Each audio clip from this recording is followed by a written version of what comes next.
Okay, so I put the XK A1200 up in very, very gusty conditions to see how she'd handle, if she could glide, if she had enough power.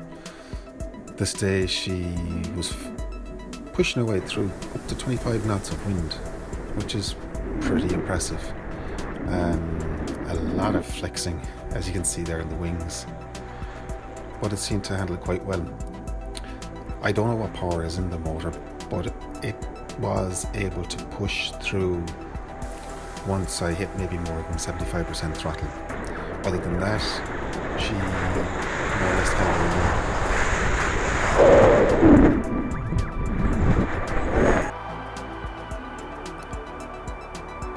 She holds almost zero ground speed for a lot of the time and about 50% throttle, but with the built-in stability she's self-stabilizing very well.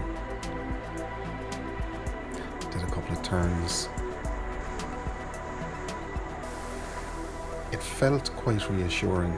I'm in that triangle part of the field there, so it's more or less straight over me. I try not to let the plane blow behind me in case it gets overpowered.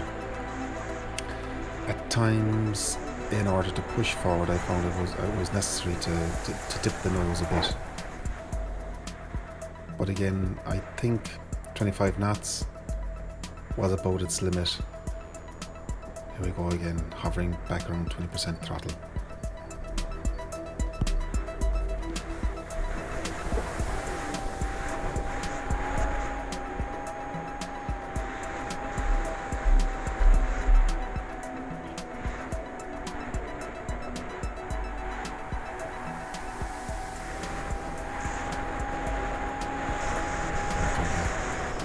Coming in to land,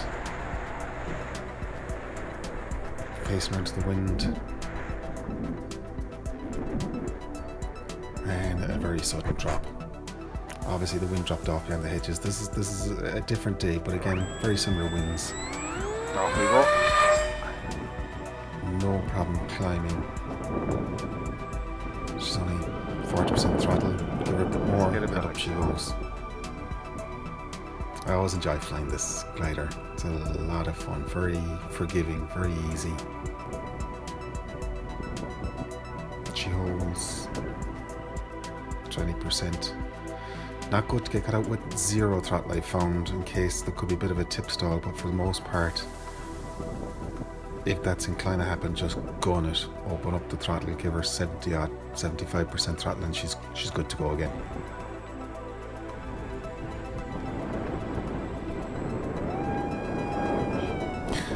Trees, of course, are blocking some of that wind, so it's causing turbulence for trying to fly slow. There it is now again, catching me out.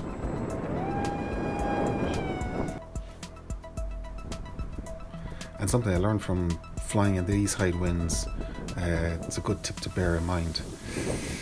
Don't come in at your slowest approach speed. When you got gusts, you could find the wind drops away, so keep her under power and enjoy.